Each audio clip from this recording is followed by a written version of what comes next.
So let's say you have a number of different motorcycles and you want to transport them somewhere, but you don't have one of these. How can you do that? Well, you could rent a truck, you could borrow a truck, but if you don't have a truck, let's say all you have is a Jeep or an SUV or something of that nature, one other option you could do is to use a motorcycle carrier.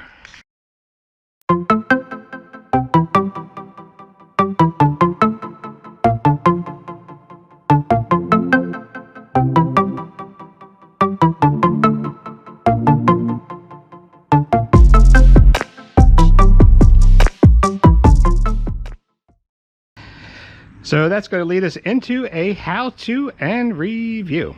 I picked up this motorcycle carrier. It is a Black Widow steel motorcycle carrier. I saw this on Amazon. I actually ended up going directly to their website to buy this from Discount Ramps, which is the distributor for it. This is model MCC-500, which is the actual motorcycle carrier, not specifically a dirt bike carrier. It is 500-pound capacity. Let's go ahead and take a look at it. Before we do, go ahead and click like and subscribe for future content if you haven't already. It really helps out the channel. So if you're looking for one of these, you're probably in the same boat as me. You want something that you don't want to, make yourself broke buying to carry your motorcycle around. And I went on Amazon, probably like everybody else does, takes a look at all the different options. I looked at Harbor Freight, and there's a lot of ones on there, and this one seemed to be among the best reviewed. It comes from an actual company, as opposed to a lot of the ones you see on Amazon, which are brands that probably made in China, distributed over China. The instructions are all completely off. There are some things that I will try to save money on, but if I'm going to put something that's expensive, like for example, my motorcycles, right? I'm looking at anywhere from $2,000 up to $10,000, depending which motorcycle it is.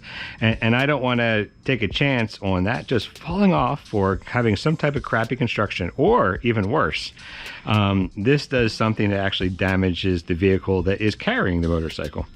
Not to mention too, insurance, liability, and everything else. So for things like this is where I probably err on the side of more quality than trying to save money. So let's take a look at what we have here. We have our assembly instructions in here, which is good. Inside the pocket over here, we have a number of different items. I'm going to look this up, but I think this is what's called a hitch stabilizer, and we'll get more into that later. We have some mounting brackets over here. My trusty sidekick is over there keeping watch for us, right, Maverick? Come here, buddy. You want to help put this together? No? You just keep watching out? All right, you keep doing that. So over here, here's all our bolts. Reading through the different reviews, people have talked about this. One of the differences between this and a lot of the other ones out there is that this has much higher quality bolts, which doesn't sound like it's important, but for this, the way this gets put together, I think it's going to be. It's actually always good to see when these are put together pretty well like this too. Really, stuff like this isn't cheap. It does cost you money when you package like this. I've seen some things that I bought even from Harbor Freight, which Harbor Freight is generally cheaper stuff made in China, but even that's usually better than some of the stuff you get off Amazon. So let's start taking this out. So here is one of the tracks here, and we can see by the reflectors. This is probably going to be, if I had to guess, the ramp off the cuff. I'm not sure that the tires are actually going to rest in here as far as when it's actually being transported. Let's go ahead and put this over to the side. So let's take out the middle one first. Now, just pull it out. And it looks like these are black powder coated. And we can see that this is in two pieces. I think the length of the box is probably maybe just over a meter or just over a yard long. Obviously, when you put this together, I think I read somewhere it's around 72 inches or 76 inches long. And in here, we have our part that goes on the hitch. Let's push this out over here. So initial thoughts, and some things you can't get through just looking at the video, these are really heavy, high quality parts. So let's take a quick look at actually how this is assembled. One thing I do like is these welds. These are pretty solid welds. It's not like just tack welded it and let it be. These are solid welds here. You can see that these are solid welds over here. So the welding job is really good. I don't really see any scratching at all, which is good too. This is probably not something I'd leave outside, though. If you're forced to for a couple days, I'm sure it'll be fine there too. All right, so as we go through here, we can see the tools we're going to need is a 11/16, 9/16, 3/4 inch, and a 17mm wrench. So have my socket set here, but we'll see if we can just get away with our gear wrenches here. Picked these up a while ago, these gear wrenches off of, I think it was one of the auto places.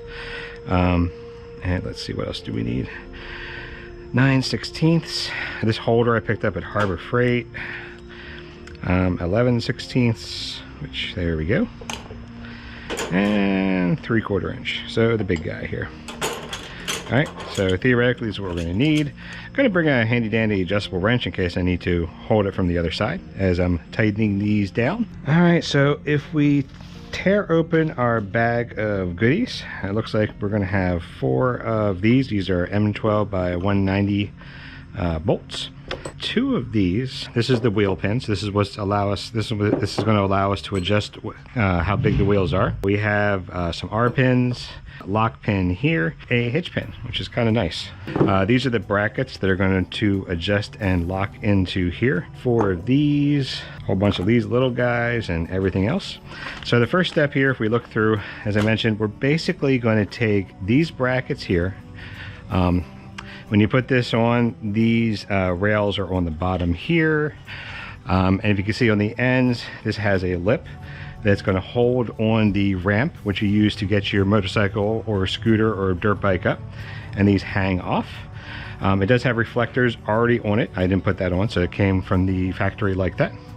And basically, I believe what's going to happen, looking at the instructions, is we're going to take this and we're just going to lock this in here, lock this in over here, center this through, and tie it all together there. So you're basically holding this in through a combination of this Black Widow receiver as well as these brackets right here. So let's get to work. So let's go ahead and feed that in there. There we go. And once you get these first 4 bolts on, the rest should line up pretty well as far as lining everything up. This should be theoretically pretty lined up already at this point, which it looks like it is. It took a little bit of finesse to get on, but I went ahead and got that on. Just to make sure everything lines up. Also to make sure I don't run out of pieces, so that if I need to run, not that you ever want to lose pieces or put everything together with a missing piece, but gives you an option if you had to choose temporarily which one you want to skip on and go back to. The quality construction, at least initially, seems to be really good, which I'm really glad I paid a little bit more. As far as pricing for this, I think I paid a little over, I found some discount codes and I was able to get this shipped to me, I think for around $210, including tax, which is really affordable. And that was online directly through Discount Ramps, which is the distributor for these Black Widow racks for your motorcycle, for your carriers, I mean. Oops, let's get that last one on. There we go. So that's going to be, and we're going to tighten those up in just a little bit. So they're going to go on like so. And then our next step, we can see once we get this on, we're going to start attaching our different crossbars. So our crossbars are going to go right across here. So let's go ahead and grab those. I noticed over here that these are locked onto the loading ramp. So let's go ahead and liberate these. Here's our 2 crossbars here. And pull this out. These are our brackets. All right, so our next step is we're going to take these crossbars here, put these over top, and you can see what this is going to do is it's going to give additional support to help tension this back to the middle, which is really good to see. That's a good quality design there. You're going to take your these 4 guys, which are your second longest actual bolts, and this is going to go underneath. So we're going to bring this down, take off our lock washer, which is going to go in the bottom. We're going to go ahead and feed this down like so. And if you can see that, what I'm basically doing is just feeding this into the bottom down here. Again, we're just going to hand tighten this at first, get it all together. We'll do the same for the other side over here. Now these are identical. I was trying to figure out if they were supposed to face one way or the other, and as far as I can tell, either I got mistakenly two of the exact same ones, or it doesn't really matter as long as the rubber is facing the front, which I'll show why we want that to be there in just a moment. Okay.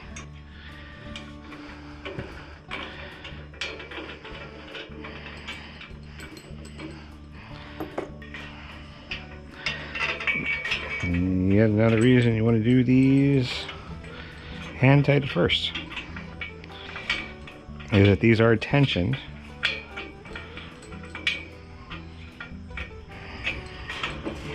So if you lock that one side pretty tight, you're gonna have issues. I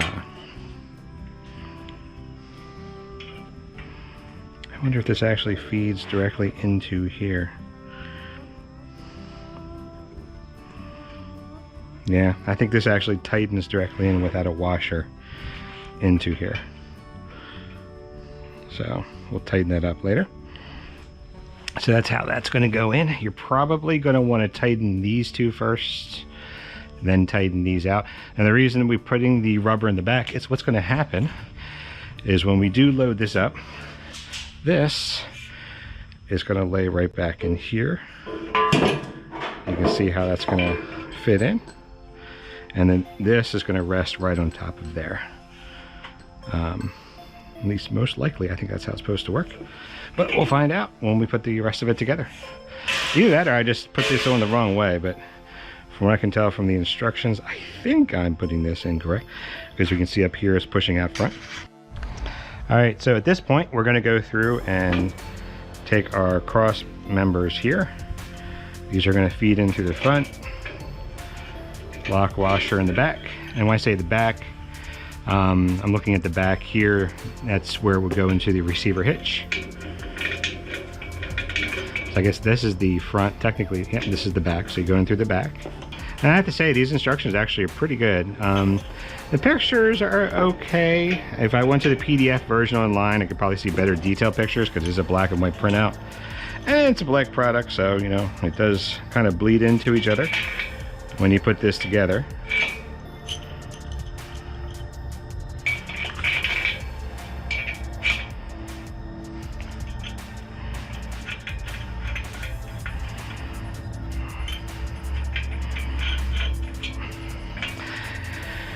And these last two pins here, these are going to be adjustable depending where you need them at. And well, we can put them in briefly for now. Let's say we had a smaller wheel. We're going to feed this in. Obviously, I'm going to assume we're going to tie it off with these.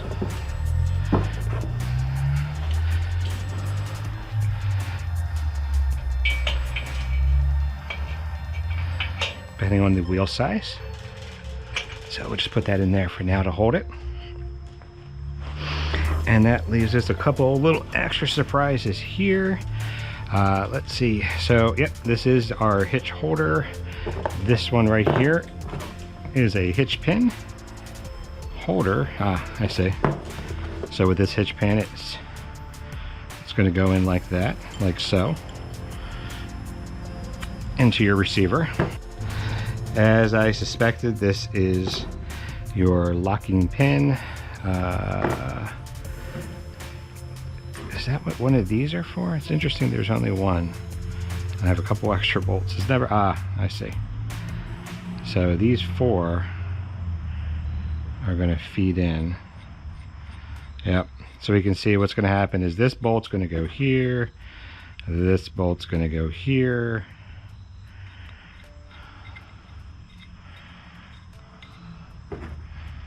Same thing down here. And this will help stabilize the hitch. I'm not sure if I'm going to use this. It's kind of nice to have. I already have a couple of these which I picked up at Harbor Freight, but it's not bad to have though. And it's going to feed up and hold that in. So probably not going to use that too much, but good to have. And then and this last guy here, it's going to fit in and lock this last piece in. All right, and that's going to keep this. I'm not sure if I like how much that is moving around. Yeah, see, that's a little bit of play there. I'm not sure if I like that play, to be honest. Now, you don't have to leave this back here. You could probably just take this out and put this in the back of whatever you're carrying this with. This is probably a better way to go. But that's the basics of it, it looks like. So, assembly, pretty easy. Obviously, I haven't hand tightened any of this yet, but that's just a matter of tightening everything out. But overall, assembly seems pretty good. The only knocks I can say about this product, at least that I can see so far, is because this is not flush here. You can see that's going to rattle. Oops, I take that back. Maybe I just didn't have it in all the way. It's going to rattle just a little bit. Like, it's still going to rattle just a little bit. And you can see, let me go in a little bit closer here. You see how there's a little bit of a gap here? So if I hit a bump, this could lift up like this. These, in case you're wondering, these are going to be your tie hooks that you're going to strap your bike into. There's a pair up here, which is what that's for. So your straps will go from here up into your bike to hold it in place, which will go how we can load the bikes onto here in just a bit. But overall, good quality construction. Like I said, it would be good if this was secured in, maybe just a little bit more. You know what, the other thing I'm just thinking off the cuff is maybe I put this in wrong. I don't want to kill this just yet, so let's go ahead and try this. What I'm thinking, now it's not going to stop the wobble. That's going to happen either way. Now that is probably a relatively easy fix. I think all you're going to have to do is just add some type of cushioning or padding into here to build this up so it gives you a little bit more of a push down. But what happens if we flip this the other way?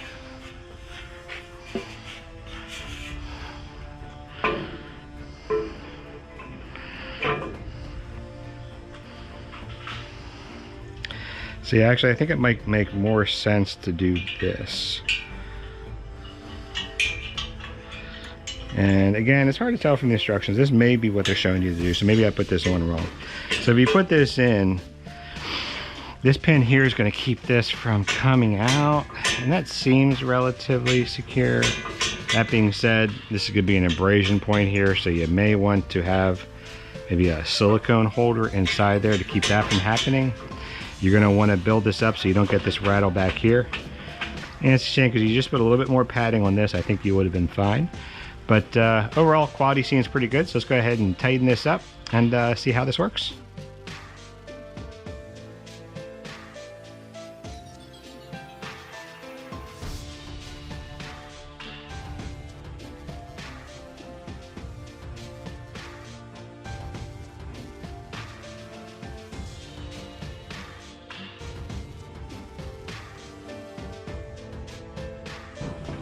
Now, I mean, you could get out my impact wrench and do this a lot quicker, right? But stuff like this, sometimes I like to do it the old-fashioned way and just hand tighten it. All right, and there we are, assembled. Now, I did this, taking my time, going through the video, explaining what I'm doing, but you could actually probably get this together in anywhere from 30 to 45 minutes. I don't think it's that hard to put together. It seems pretty solid, too. Overall, the powder coating, I don't really see any super flaws in the powder coating so far. We'll see how time ends up with these. I do like the adjustability feature here, so you can move these around as needed. And you know, I didn't see this in here, but if you had to, I imagine you could maybe move these inside and outside as well too. If you had a shorter, maybe if you had a mountain bike or something like that, maybe you could take this, pivot these over to here to this side instead, if you needed a shorter wheelbase, or if you just had a shorter motorcycle that was non-standard as far as length, you could do that as well. So next up, let's go ahead and get this mounted onto one of our vehicles, and we'll test out to see how it goes. All right, so as you can see, we got this on the back of our Jeep here. It is quite a bit larger than the Jeep. Overall, though, it fits on pretty well. Hitch, eventually got to replace that. You can see it's wearing down. A little surface rust there, nothing as far as integrity goes, but so you have to clean that up or replace it eventually. Just looking at now, this is a lifted Jeep. It has I think it's a 2.5 inch lift. It has 30.5 inch tires, so it's not the most lifted Jeep. But one thing to keep in mind is if you are going to do this on some type of lifted vehicle, the higher up this ramp is, the more issues you're going to have trying to probably lift whatever you're going to do up on here. And let me show you what I mean here. Let's go ahead and pull that pin out. So if we take this, we'll put this over here. I'm not going to load anything up just this moment, but if we do put this over here, your brake angle here, not so much there, but this brake angle is going to be something to think about. Because if you bring your motorcycle up, what's going to happen is, depending if it's a dual sport, you're probably going to be just fine getting over top of that. The ruckus, that's actually one of the first things I want to test, to see how the ruckus goes up on this. To see what the brake is over there. A cruiser, although the Rebel 500, that's actually more like a standard bike than a cruiser. But even that, with that wheelbase, you might have a little bit of an issue trying to get something like that up, because obviously as you go over your brake over, you're going to have your wheel up here, your back wheel back here. This could end up impacting something underneath, which means you'd have to, it wouldn't be the worst, it wouldn't be impossible to do, but you'd have to have something to lift that ramp up, maybe park it on a hill or an incline. You could actually probably even get another ramp to just give yourself more of an area to load that up on. Get some 2x4s, that would work as well. But just something to keep in mind if you're going to load this up and down. So, but overall, one thing, I don't have the hitch stabilizer on here. Actually, I have two that I'm probably going to use I like better, that I got from Harbor Freight. They're the U shape, where it's like a U bolt that holds it up into there. But you can see why you need to stabilize. And this is actually a pretty tight hitch, but even this has some play back and forth. So if this is weighty, this is going to move around a bit as you go along. So hitch pin actually is a nice hitch pin. I like it so far. For what it is. Obviously it's not meant to pull weight, but it seems to be half decent quality. So overall, initial impressions sound good. Let's go ahead and see how loading vehicles up on this goes. Alright, so here is me loading the ruckus up. When slow and steady, just to make sure we got it incorrect. Downside of something like this is obviously you can't ride it up. Not that you should ever ride a motorcycle up on anything probably than a trailer that was built for it.